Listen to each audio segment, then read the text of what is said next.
चिराग जी, CPIM का manifesto जारी हुआ है जिसमें कहा गया है कि अगर मेरी सरकार बनी तो देश से परमाणु हथियार को नष्ट कर दिया जाएगा और उसे दरिया में डुबा दिया जाएगा। सोच अच्छी है ये, पर आपके सोचने से दुनिया ऐसे सोचने लग जाएगी, ये होता नहीं। हम लोग वैसे भी गौतम बुद्ध की धरती से हम लोग आते हैं, युद्ध में नहीं बुद्ध में विश्वास रखने वाले लोग हैं। पर ऐसे में आपको हर उस परिस्थिति के लिए भी तैयार रहना होगा। भविष्य के घर में क्या है क्या नहीं किसी को नहीं पता। हम लोगों के पड़ोसी भी ऐसे हैं जहाँ पे एक अस्थिरता का माहौल ऐसी गतिविधियों को लेकर बना रहता है। ऐसे में हर तरीके से भारत सशक्त, समर्थ, मजबूत रहे, उसके लिए इन तमाम तैयारियों का होना ज़रूरी है। बहुत अच्छा होगा अगर कोई इंटरनेशनल ट्रीटी अगर ऐसी बन जहाँ पे सारे देश एक मंच पर आकर इसके लिए ईमानदारी से तैयार, पर सिर्फ इस बात को कहना और अपने देश को कमज़ोर करना, कल को कोई ऐसी परिस्थिति हो उसमें हम दूसरे देश से मुकाबला करने में सक्षम ही नहीं। आज भारत की ये ताकत है कि आज भारत झुकता नहीं है, घर में घुसकर मारता है। ये ताकत है हम लोग की। गए वो दिन जब आतंकी आते थे, बम्बई तक, हमारी आर्थिक राजधानी तक घुस जाते थे, हमला करके चले जाते थे और हम लोग खामोशी से देखते रहते थे। आज का भारत सर्जिकल स्ट्राइक करता है। आज का भारत एक गोली उधर से चलती है, शुरुआत कतई नहीं करता, बट अगर गोली चली तो यहाँ से गोलियाँ फिर गिनी नहीं जाती चलाने में। ऐसे में ये मजबूती, ये विश्वास कि आप अपने देशवासियों को हर परिस्थिति में सुरक्षित रख सकते हैं, वो तभी आएगा जब अंतर्राष्ट्रीय स्तर पर जो मापदंड है, और ये कोई सेट मापदंड नहीं है, बट हर देश अपनी अपनी तैयारी करता है, उसमें हम कहीं से कमज़ोर ना पड़े। ये मोदी का इस पर बयान आया है, उनका कहना है कि एक तरफ हम देश को मजबूत करना चाहते हैं, दूसरी तरफ ऐसी शक्तियाँ हैं जो देश को कमज़ोर कर रही हैं। बिल्कुल सही बात है, बिल्कुल सही बात है। भाई हम लोग कब तक हम लोग दयनीय अवस्था में हाथ फैलाकर मांगने वाले बने रहे। आज पिछले 10 सालों में देश कहाँ से कहाँ चला गया। 10 साल पहले कोई नहीं जानता था भारत की अर्थव्यवस्था किस पायदान पर है। भाई हम ही लोग नहीं जानते थे, पढ़े लिखे हैं, सब हैं, जानकार हैं, हम ही लोगों को नहीं पता था। बल्कि एक समय तो ऐसा भी था जब फ्रेजाइल 5 में भारत था। आज हम लोग टॉप 5 में हैं, बट एक समय ऐसा था जब हम लोग फ्रेजाइल 5 में थे।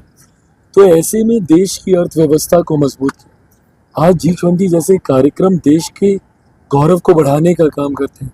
विभिन्न देशों के राष्ट्र अध्यक्ष आते हैं, जो सम्मान भारत और भारतीयों को दिया जाता है। भाई हम लोग भी विदेश जाते हैं, 10 साल पहले का भी अनुभव है और अब का भी अनुभव है। पहले जिस तरीके से भारतीयों को देखा जाता था और अब जिस तरीके से भारतीयों को सम्मान मिलता है, ये इसीलिए क्योंकि हम लोग हर स्तर पर हम लोग मजबूत हैं, आर्थिक, सामाजिक, हर तरीके से, अस्त्र शस्त्र हर चीज़ से। आज हमारी डिफेंस की जितनी भी सेनाएं हो, एयरफोर्स हो, आर्मी हो, नेवी हो, हम लोग state of the art technology से लेस उनको उपकरण, उनको सुविधाएं मिलती हैं। तो ये तमाम चीज़ें भारत को मजबूत दुनिया के सामने बनाता है। चिराग जी, आप अर्थव्यवस्था की बात करते हैं, तो जब से कन्हैया कुमार को टिकट मिला है दिल्ली से चुनाव लड़ने का, उनका बयान आया है कि तो एनडीए सरकार अर्थव्यवस्था मजबूत होने की बात करती है, 5 ईयर अर्थव्यवस्था की बात करती है, लेकिन तब फिर 85 करोड़ लोगों को घर अनाज क्यों दिया जाए? भाई गजब बात करते हैं ये लोग। अब समझ में नहीं आता जेएनयू में लोग पढ़ाई क्या करते थे। आज अर्थव्यवस्था मजबूत हुई है तभी तो हम लोग दे पा रहे हैं ना। नहीं दे पाते, मतलब अगर नहीं रेवेन्यू होता, नहीं रिसोर्सेज होते तो हम लोग कहाँ से दे पाते।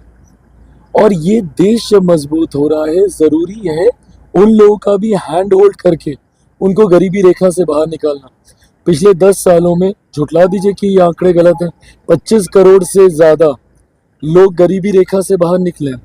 2047 तक अगर हम लोग को देश को अगर विकसित देश बनाना है तो हम लोग को सबको गरीबी रेखा से बाहर निकालना होगा।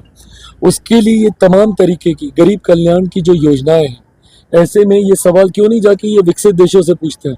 विकसित देशों में आपकी आफ्टर एज लिमिट जितने भी सीनियर सिटीजन हैं उनकी सारी सुविधाएं उनकी मुफ्त होती हैं। कितने देश ऐसे हैं जहाँ पे शिक्षा, इलाज पूर्णतः मुफ्त होता है। मैं खुद चाहता हूँ, और बिहार फर्स्ट, बिहारी फर्स्ट में मैं इस बात को कहता भी हूँ, मैं एक ऐसे दिन की कल्पना करता हूँ जब बिहार में, भाई जब आप टैक्स लेते ही हैं तो क्यों नहीं सुविधाएं दें? जो प्रधानमंत्री जी भी कहते हैं, ठीक है, एक रेवड़ी कल्चर है, जब आप लोगों को प्रलोभन देते हैं वो एक तरफ है, बट एक ये कंसेप्ट तो बनेगा ना कि जब लोग आपको टैक्स दे रहे हैं, टैक्स का इस्तेमाल इंफ्रास्ट्रक्चर में होगा। आफ्टर अ वाइल इंफ्रास्ट्रक्चर जब पूरी तरीके से डेवलप्ड हो जाएगा, आप अनंत काल तक आप सिर्फ सड़कें ही तो नहीं बनाइएगा ना, आप हॉस्पिटल्स, आप एयरपोर्ट्स ही तो नहीं बनाइए। एक समय आएगा जब ये सब बन जाएगा, तो जब अर्थव्यवस्था एक सैचुरेशन, जब इंफ्रास्ट्रक्चर एक सैचुरेशन पे आ जाएगा, तो इस पैसे का कहाँ उपयोग होगा? आपको मुफ्त का इलाज आपको दिया जाएगा, मुफ्त की शिक्षा, एटलीस्ट बेसिक एजुकेशन कंपलसरी और फ्री होनी चाहिए। मैं पक्षधर हूँ इस बात का। तो ये तमाम चीजें, तो जब ये लोग ये सारे सवाल उठाते हैं, अपने आप को कॉन्ट्राडिक्ट करते हैं। आज अर्थव्यवस्था मजबूत है तभी 81 करोड़ लोगों को मुफ्त में राशन दिया जा रहा, नहीं तो कहाँ से मांग मांग के देते। एक सवाल आया है, आज बयान आया है मिसाबाती जी का कि पीएम मोदी जो है सिर्फ मेरे परिवारवाद का आरोप क्यों लगाते हैं, और भी कई ऐसे लोग हैं जिन पर परिवारवाद का आरोप। इन लोग को ना आज तक समझ में ही नहीं आया कि परिवारवाद का मतलब क्या है।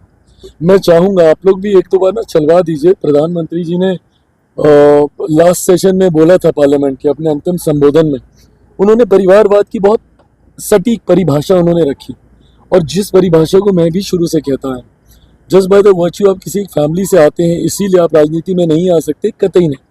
बट हाँ, आप किसी बड़े व्यक्तित्व के सुपुत्र सुपुत्री हैं, ये आपका सौभाग्य हो सकता है, आपकी काबिलियत नहीं। सौभाग्य आपको मौका देता है, बट काबिलियत ही आपको विजय रथ पर सवार करके अपनी मंजिल तक पहुंचाएगी। अब अगर ये बहुत ही ब्लैक एंड व्हाइट शब्दों में समझना चाहते हैं कि परिवारवाद क्या होता है, तो वो ये होता है कि चिराग पासवान जब जमुई आया 2014 में 85,000 वोटों से जीता, 2019 में अगर वो 2.5 लाख से ज्यादा वोटों से जीता, तो जनता के बीच उसने अपना विश्वास जीता, जनता ने उसकी काबिलियत पे भरोसा किया। ऑन द कॉन्ट्ररी, निशा दी की मैं बात करूं, 2 बार चुनाव लड़ चुकी, नहीं जीत, उसके बाद भी इन्हें टिकट दिया था। तो ये परिवारवाद है। उनकी पार्टी में कई ऐसे मजबूत दावेदार हैं जो संभवतः लड़ते, भाई मेरे लिए तो अच्छी बात है कि आपने ऐसे प्रत्याशी को दिया जो 2 बार हार गया, बट अगर लड़ते तो एक मजबूत टक्कर वो दे पाते। तो ये परिवारवाद है कि जहाँ पे हारने के बाद भी परिवार के ही व्यक्ति को प्रोजेक्ट किया जाता है, ये गलत। आखिरी सवाल चिराग जी, एनडीए के पीछ पे अपहरण हीटर राजनाथ सिंह ने करके किया, क्या चिराग पासवान 2025 में सीएम फेस होंगे? अरे प्रभु, ये सवाल कहाँ से? लोकसभा के चुनाव की तैयारी कर रहे हैं, प्रधानमंत्री बनाना है अभी। प्रधानमंत्री जी को 400 से ज्यादा सीटों के साथ ये टारगेट है हम लोग का। देख रहे हैं कितनी मेहनत हम लोग कर रहे हैं। सुबह अररिया में थे, गला बैठ गया, अररिया में थे, सुपौल में थे, यहाँ आए, औरंगाबाद, नवादा, गया, जमुई, सारी जगह हम लोग संभाल रहे हैं। तो ऐसे में अभी लक्ष्य सिर्फ 2024 का।